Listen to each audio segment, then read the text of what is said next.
پاکستان کی تاریخ میں کسی اور نے کیے ہیں نہیں اسی حلقے میں جس میں مصطفیٰ کمال الیکشن صاحب کا بھی نام ہے، ان کی بھی ایسے ہی تعریفیں کی جاتی ہیں، یہ بات بھی آپ کے علم میں ہے؟ میں عرض کروں کہ یقیناً اس کو چاہیے تھا کہ نعمت اللہ خان صاحب کے جھنڈے کو آگے بڑھاتا، لیکن باوجود ان کے اپنی مجبوریاں یا اپنے وجوہات ہو سکتے ہیں، لیکن میں سمجھتا ہوں کہ اس شہر میں کراچی جماعت اسلامی نے اس شہر کے لیے کام کیا ہے، اس شہر کو عزت دیا ہے، وقار دیا ہے، اور سب سے بڑی بات یہ ہے کہ تمام لوگوں کو جوڑ کے رکھا تھا، اور یہ قتل و غارت گری اور یہ بدتخوری اور یہ بھوری بند لاشوں کا کلچر جب جماعت اسلامی کی حکومت تھی اس کا نام و نشان نہیں تھا۔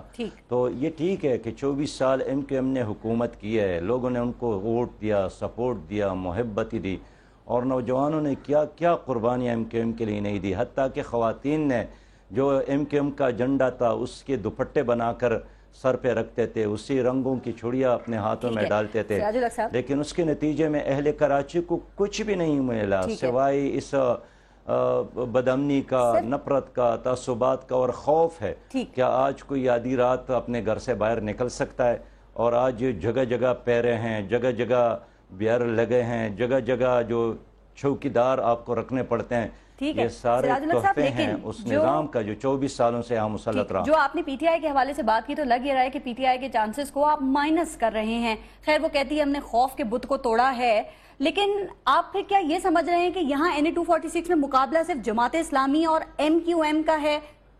دیکھیے میچ میں ایک ٹیم تو نہیں ہوتا ہے، میچ میں تو ایک سے زیادہ ٹیم ہو سکتے ہیں، اور یہی وجہ ہے کہ اگر پی ٹی آئی بھی الیکشن میں ہے، جماعت اسلامی بھی الیکشن میں ہے، تو یہ جمہوریت کا حصہ ہے۔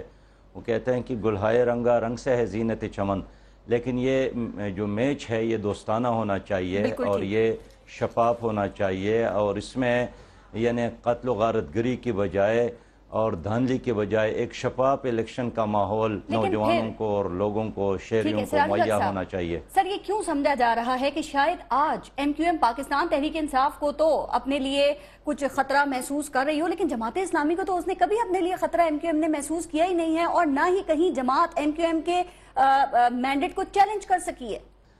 لیکن میں سمجھتا ہوں کہ کراچی میں جماعت اسلامی نے ڈیلیور کیا، اور کراچی میں اگر جماعت اسلامی ہیں، ہمارے اس ایک حلقے میں 9 کارکنان شہید کیے گئے، ہمارے ممبران اسمبلی شہید کیے گئے، تو وہ شاید ایک پیسفل پرامن مقابلے کی بجائے اسی طرح قتل و غارت گری پر ہمیشہ یقین رکھتے ہیں، اور اس لیے انہوں نے ہمیشہ اسلحے کا استعمال کیا۔ ہم کہتے ہیں کہ آؤ مل کر، اگر عوام آپ کے ساتھ ہے تو تشدد کے بجائے ایک پرامن الیکشن میں حصہ لے، اور جب لوگ آپ کے ساتھ ہیں تو آپ ہماری جلوسوں پر کیوں پتھراؤ کرتے ہیں، آپ ہمارے لوگوں پر کیوں لاٹیاں برساتے ہیں؟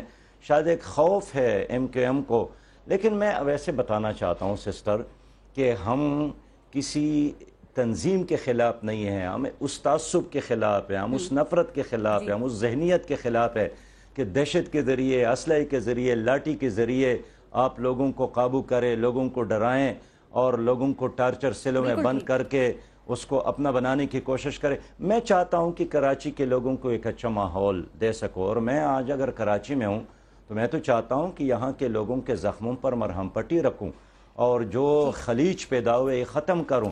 یہ ماحول کی بات میں اس لیے کرتا ہوں کہ دیکھیں یہ جو فیصل موٹا تھا، کتنے لوگ ان کے ہاتھوں سے قتل ہو گئے، لیکن ماحول نے اس کو، فیصل صدیقی کو فیصل موٹا بنایا، ماحول نے اجمل پہاڑی کو اجمل صدیقی کے بجائے اجمل پہاڑی بنایا۔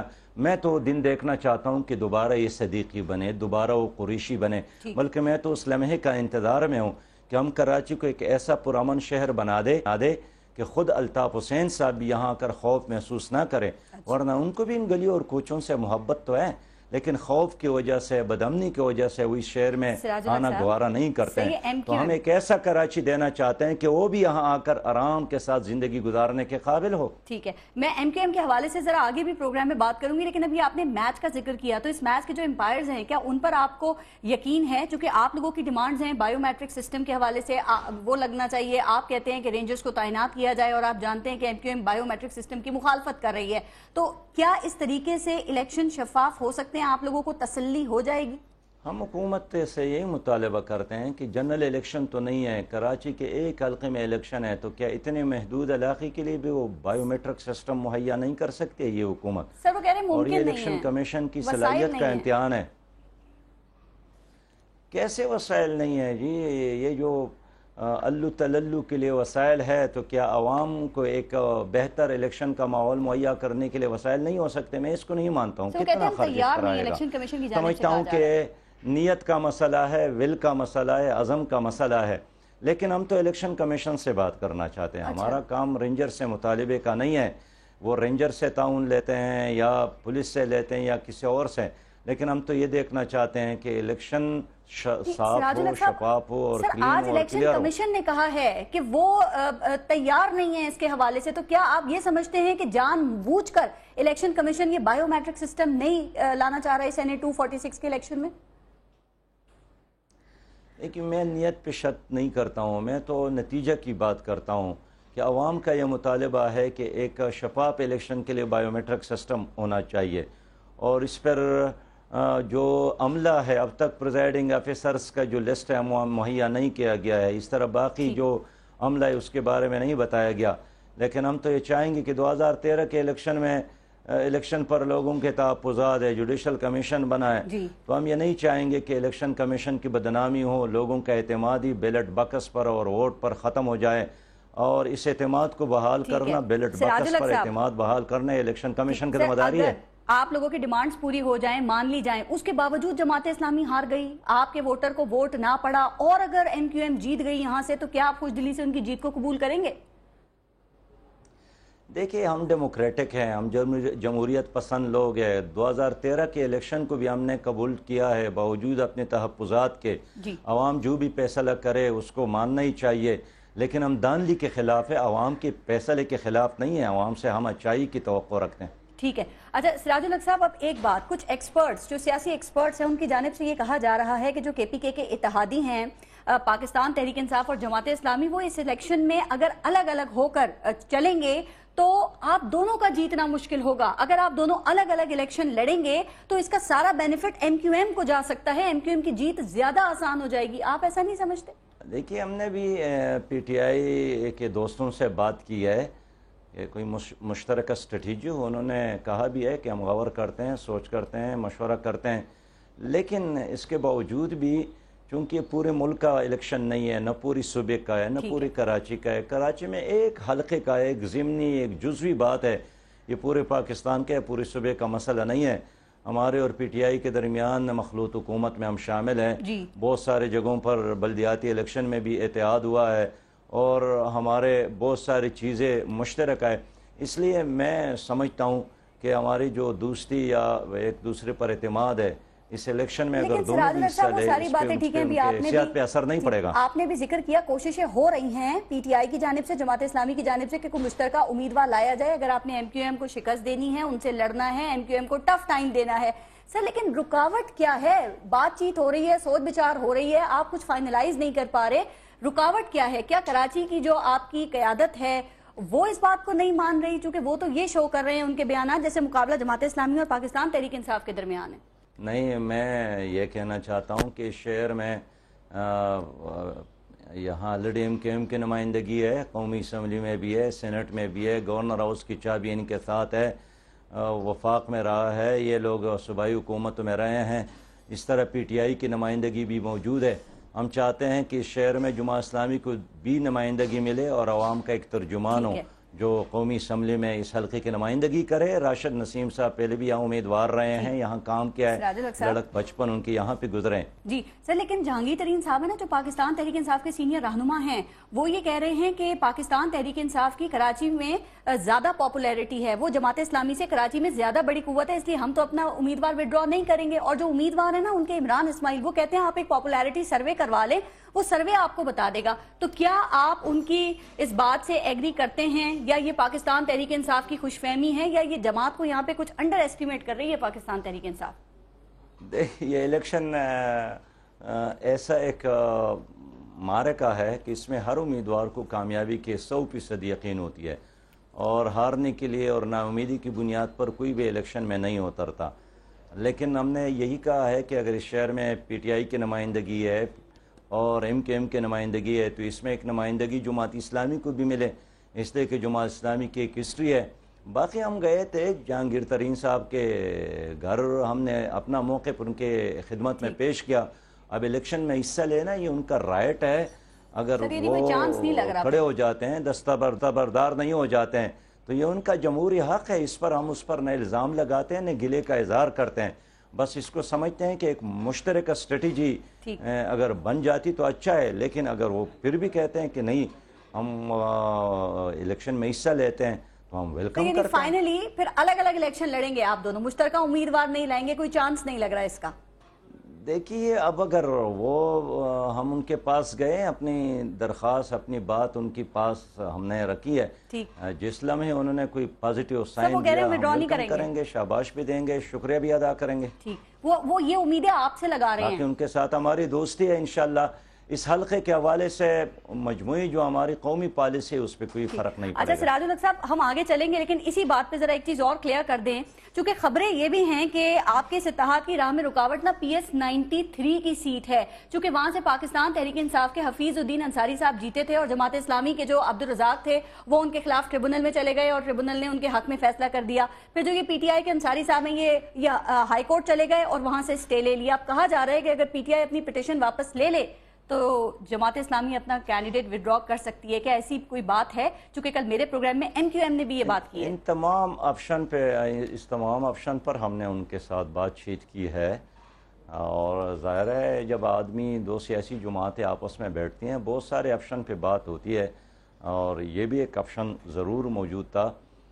ہم نے یہ بھی کہا ہے کہ پہلا مرحلہ تو یہ ہے کہ اگر آپ لوگ ایک گڈ جسچر دینے کے لیے وڈرا ہو جائے تو اس سے کراچی کو اور پاکستان کو ایک بہت اچھا میسج جائے گا۔ انہوں نے فرمایا کہ ہم مشاورت کریں گے، اب دیکھتے ہیں کہ اس مشاورت کے نتیجے میں کیا بنتا ہے، لیکن ابتدائی مرحلے پر انہوں نے یہی کہا ہے کہ ہمارے کارکنان کے لیے یہ مشکل ہے، خصوصی طور پر عمران صاحب اسماعیل فرماتے ہیں کہ اب چونکہ میں نے کام شروع کیا اس لیے مشکل ہے۔ بہرحال ہم ویلکم کرتے ہیں، یہ ان کی مرضی ہے، یہ ان کا قانونی رائٹ ہے، حصہ لینا نہ لینا یہ دونوں ان کے چوائس ہے، ہم اس پہ کوئی گلہ تو نہیں کرتے ان سے۔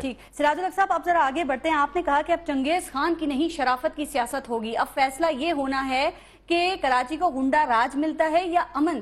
تو سوال یہ ہے سراج الحق صاحب کہ آپ لوگوں کو اتنا یقین کیوں ہے کہ این اے 246 کے جو لوگ ہیں وہ جماعت اسلامی کے ہی حق میں فیصلہ دیں گے؟ یہ جو ایم کیو ایم نے اس حلقے سے تقریباً کوئی 1,40,000 ووٹ لیا ہے، کیا یہ سارے ٹھپوں کے مرہون منت ہے؟ کیا اب یہ حلقہ ہے ہی نہیں، ایم کیو ایم کا مقبولیت ہی نہیں ہے وہاں پہ ان کی؟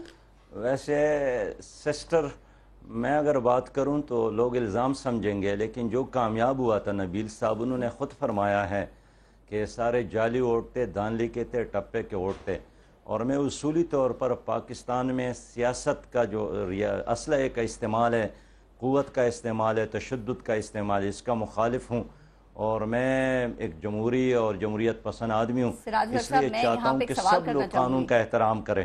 سر آپ نے نبیل گبول کا ذکر کیا نا، دیکھیں نبیل گبول نے کہا کہ میں نے ایک پولنگ اسٹیشن پر ٹھپے لگتے ہوئے دیکھے، تو کیا کسی ایک پولنگ اسٹیشن پر اگر یہ کچھ ہوا ہے تو آپ اسے پورے حلقے کے جو ووٹس ہیں ان کا جو حلقے میں مینڈیٹ ہے اس کو آپ ٹھپا زدہ قرار دے دیں گے؟ یہ کیسے ہو سکتا ہے؟ تو دیکھتے یہی چند چاول دیکھ کر آدمی اندازہ کر سکتا ہے کہ باقی دیگ میں کیا پکا ہے اور کیسا پکا ہے، یہی مشت نمونہ خوار ہوتا ہے۔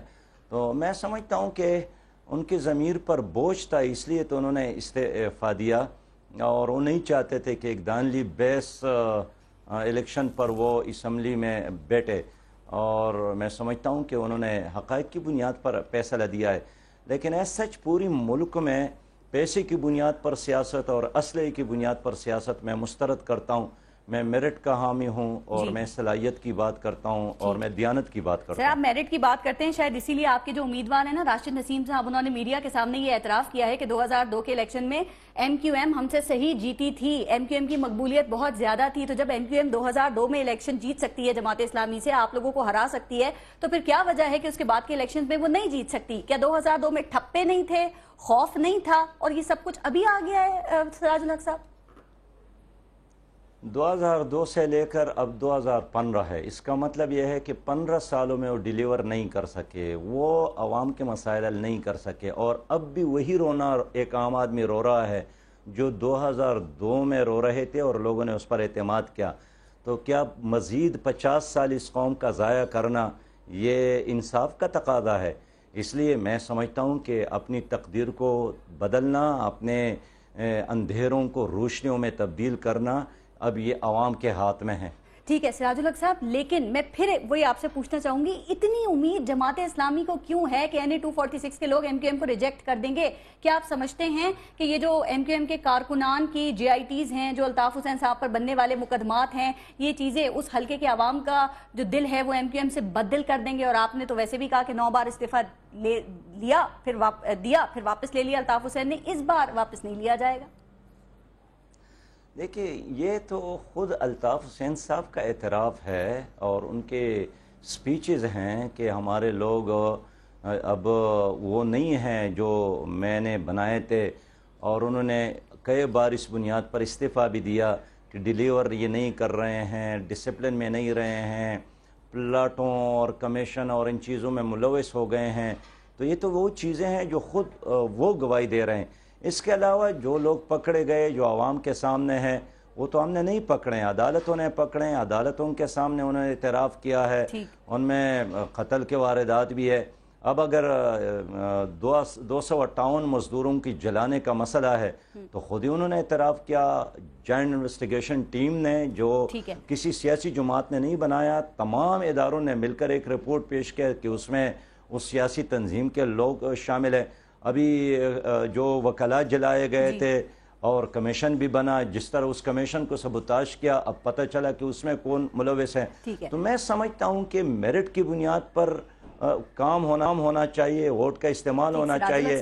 اگر کراچی کے لوگ چاہتے ہیں کہ آئندہ نسلوں کے لیے خوشحال اور ایک پرامن کراچی ہو تو اپنے ووٹ کے ذریعے اس طرح کر سکتے ہیں۔ ابھی جو آپ نے بات کی نا MQM کے حوالے سے، اب میں ذرا اس پہ مزید بات آپ سے کروں گی، لیکن بریک کا وقت ہو رہا ہے۔ بریک پہ جانے سے پہلے یہ بتا دیں، آپ نے کہا 23 اپریل کو الطاف حسین استعفیٰ دیں گے تو واپس نہیں لیں گے، یہ پیشن گوئی آپ نے کیسے کر دی؟ کیا کسی نے کوئی یقین دہانی کرائی ہے آپ کو؟ میں سمجھتا ہوں کہ 1 بار 2 بار 3 بار 4 بار 5 بار 6 بار 7 بار 8 بار 9 بار انہوں نے استعفیٰ دیا، تو اتنے بار واپس لیا۔ ممکن ہے اس بار وہ استعفیٰ دے دے اور وہ کہے کہ اب تو عوام نے بھی فیصلہ دیا ہے ان کے استعفیٰ کے حق میں۔ ٹھیک ہے، میں اس لیے سمجھتا ہوں کہ میں ایک ایسا کراچی چاہتا ہوں جس میں وہ کراچی آ جائے اور یہاں وہ اپنے آپ کو خطرے سے دوچار نہ پائے۔ تو ایک کہاری اور مزدور کے بیٹے کو بھی امن، ایک قومی اسمبلی اور وزیر اور مشیر کو بھی امن، یہ کراچی میں امن ہوگا تو ہمدردی کر رہے ہیں، ان کو جان کا خطرہ ہے، تو یہ ہمدردی ہے جماعت اسلامی کی جانب سے الطاف حسین صاحب کے لیے؟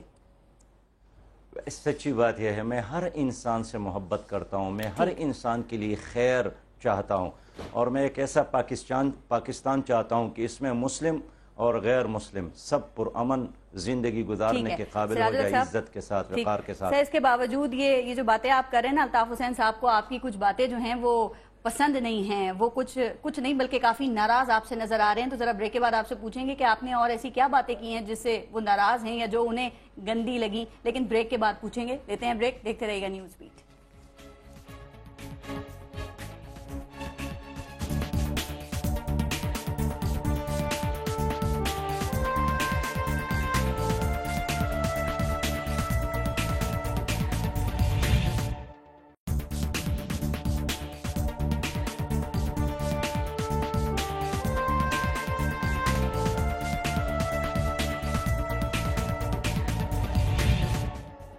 اچھا سراج الحق صاحب، تو بات یہ ہو رہی تھی بریک سے پہلے کہ الطاف حسین صاحب لگتا ہے یہ ہے کہ آپ سے بہت ناراض ہیں، چونکہ وہ کہتے ہیں کہ جماعت اسلامی کی گندی باتیں میں ان کے منہ پر مارتا ہوں۔ اب ہم نے آپ کی بھی تقاریر سنی ہیں، ہم نے الطاف حسین صاحب کی بھی تقاریر سنی ہیں، ہمیں تو کچھ سمجھ میں نہیں آ رہا کہ ایسی کون سی باتیں ہیں جو الطاف حسین صاحب کو گندی لگی۔ شاید آپ کو یاد ہو کہ آپ نے کیا کہہ دیا انہیں؟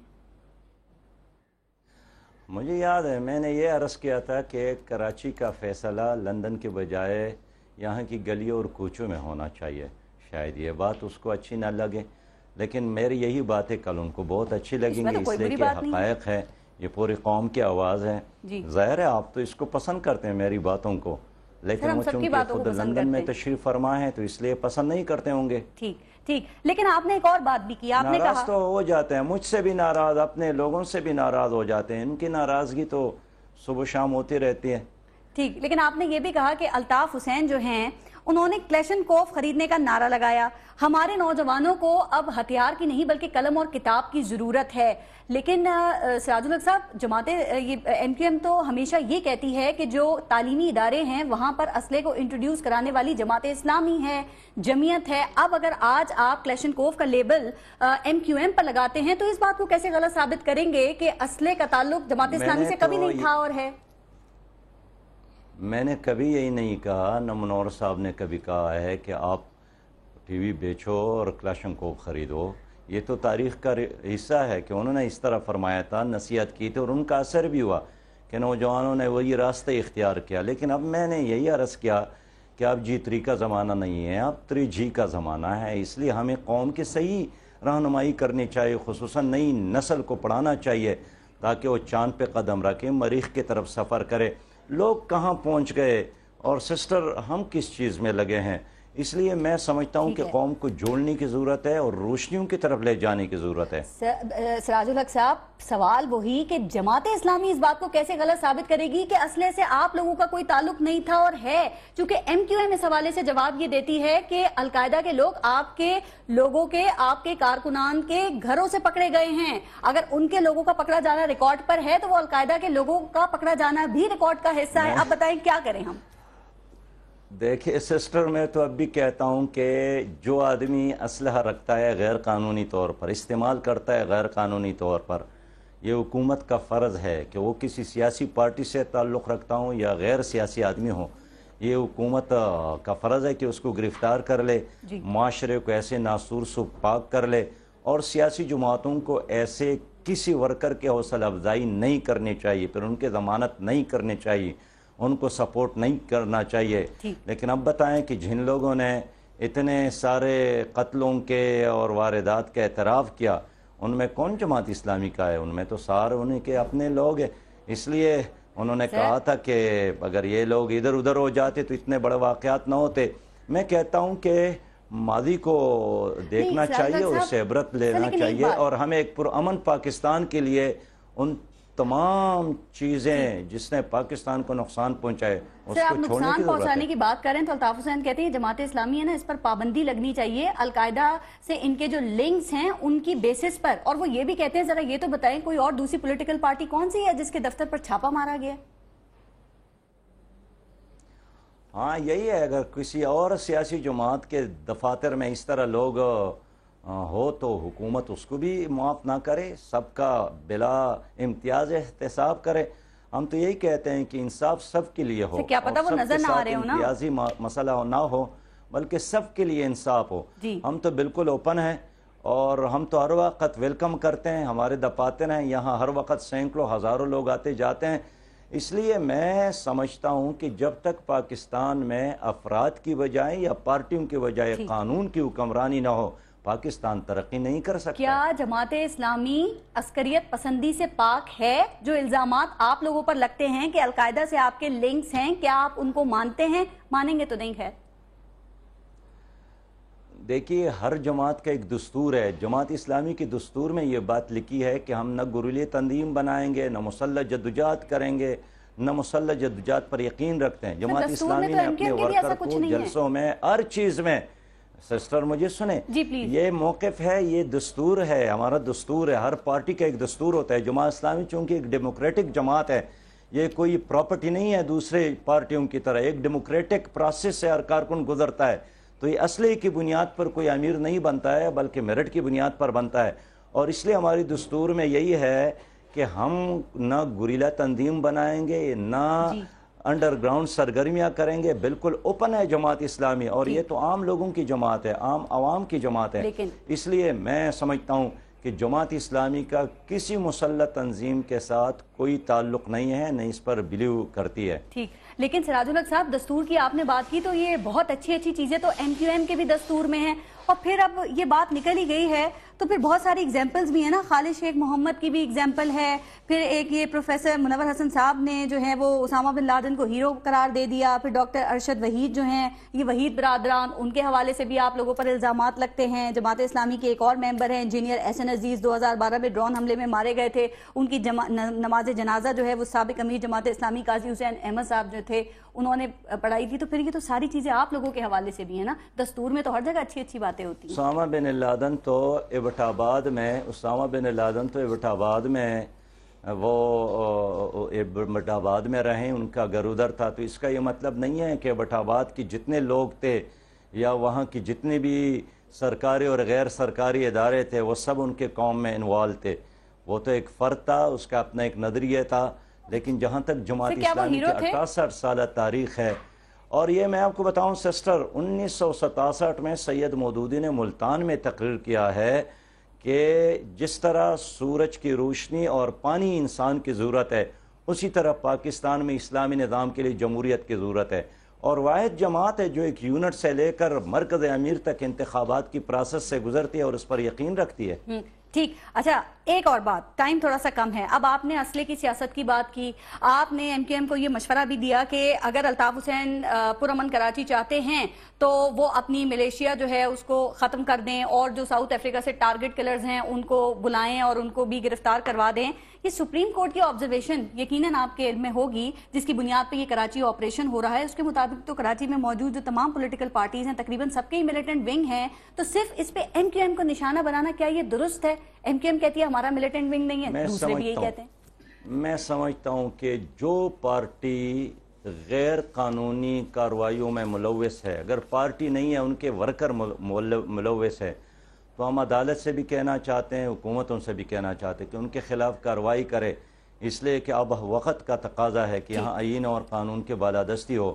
اور قانون اس طرح نہیں ہونا چاہیے کہ بڑوں کے لیے ایک جیسا ہو اور غریبوں کے لیے اور عام لوگوں کے لیے دوسرا ہو. ہم تو چاہتے ہیں کہ اگر ٹریفک پولیس ایک ریڑے والے, ایک رکشے والے کو چالان کرتا ہے تو وہ وی آئی پی اور وی آئی پی کو بھی چالان کرے تاکہ انصاف کا بول بالا ہو. آپ کی بات بہت اچھی ہے, لیکن دیکھیں جو کراچی میں آپریشن ہو رہا ہے نا, اس کے حوالے سے ایم کیو ایم یہ کہہ رہی ہے کہ یہ ان کے خلاف کیا جا رہا ہے. تو ان کا جو یہ شکوہ ہے, کیا آپ اسے جائز سمجھتے ہیں, درست سمجھتے ہیں؟ نہیں, میں سمجھتا ہوں کہ آپریشن آج بھی دکاندار مجھ سے ملے, تاجر برادری کے لوگ ملے, انہوں نے کہا کہ اس آپریشن سے بدتخوری میں کمی آئی ہیں, اور جو لوگ پرچیاں دیتے تھے اور پیسے مانگتے تھے اس میں کافی کمی آئی ہیں.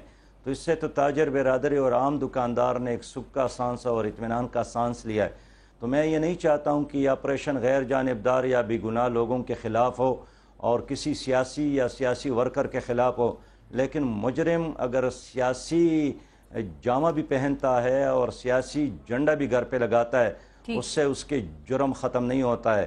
اس لیے مجرم کے ہاتھ میں جس پارٹی کا جھنڈا ہو وہ جھنڈا اس سے لیا جائے اور مجرم کو اپنے کیفرے کردار تک پہنچایا جائے اس کو. بالکل ٹھیک. سراج الحق صاحب, ٹھیک. سراج الحق صاحب, آپ نے پروگرام میں جماعت اسلامی کے حوالے سے بہت اچھی باتیں بھی کی, اپنے دستور کے حوالے سے بھی بتایا. سر ویسے ایک بات ہے, دیکھا یہ گیا ہے کہ جو رائٹ ونگ کی جماعتیں ہیں نا, ان کے اکثر سینئر رہنما جو ہیں وہ پہلے جماعت اسلامی میں ہی رہ چکے ہیں, وہ جماعت اسلامی کو چھوڑ کر ہی دوسری پارٹیوں میں گئے ہیں. تو اب کنفیوژن ہو گئی نا کہ وہ کیوں آپ کو چھوڑ کے چلے گئے جب جماعت اسلامی کی اتنی اچھی پالیسیز ہیں, تو یا آپ کے خیال میں انہوں نے اپنے سیاسی مفاد کو دیکھا ہے, اس کی وجہ سے گئے ہیں, مفاد پرست تھے؟ دیکھیے, جو گئے ہیں دوسرے پارٹیوں میں, کسی وقت میرا یقین ہے وہ ہمارے کام آئیں گے, اور وہ اگر دوسری پارٹیوں میں بھی ہیں تو پھر بھی میں ان کے اندر خیر پاتا ہوں, میں ان سے مایوس نہیں ہوں. اور ایک لمحہ آئے گا جب جماعت اسلامی ایک پاپولر عوامی جماعت بنے گی, انشاءاللہ یہ سارے لوگ واپس بھی آ سکتے ہیں. اچھا, یعنی وہ جماعت چھوڑ گئے ہیں لیکن جماعت ان کے اندر سے نہیں نکلی ہے؟ ظاہر ہے وہ اب بھی نمازی ہیں, وہ اب بھی قرآن کی تلاوت کرتے ہوں گے, وہ اب بھی برائی سے بچنے کی کوشش کرتے ہوں گے, اور میں ان کو اس طرح دیکھ رہا ہوں کہ ایک لمحے وہ واپس بھی آ سکتے ہیں انشاءاللہ. یہ کام تو ایسے اور بھی لوگ کرتے ہوں گے جو جماعت اسلامی کے ممبر نہیں ہیں اور نہ کبھی رہے ہوں. جماعت اسلامی اس ملک میں اسلامی نظام کے لیے کام کر رہی ہے, اور ہم سمجھتے ہیں کہ ایک فلاحی اسلامی ریاست کا قیام, ان میں پھر کہوں کہ ہم فرد کی بادشاہت یا پارٹی کی بادشاہت نہیں چاہتے ہیں, ہم اس ملک کو ایک اسلامی ویلفیئر ریاست بنانا چاہتے ہیں. تو ایک لمحہ ایسا آئے گا انشاءاللہ کہ ایک فلاحی ریاست کے قیام کے لیے اور فلاحی سوسائٹی کے قیام کے لیے یہ لوگ واپس آئیں گے جماعت اسلامی میں. ٹھیک، بہت شکریہ آپ کا امیر جماعت اسلامی سراج الحق صاحب، آپ نے وقت نکالا پروگرام میں شرکت کی. امیر جماعت اسلامی سراج الحق صاحب ہمارے ساتھ پروگرام میں موجود تھے. سیاسی مفادات، قومی مفادات، عوامی مفادات اور ذاتی مفادات، ہمارے رہنماؤں کی اولین ترجیح کیا ہے اور کیا ہونا چاہیے؟ سوچئے گا اس پر، اپنا اور اپنے ملک کا خیال رکھیے. پارس جہاں زیب کو اجازت دیجیے، اللہ نے کے بعد.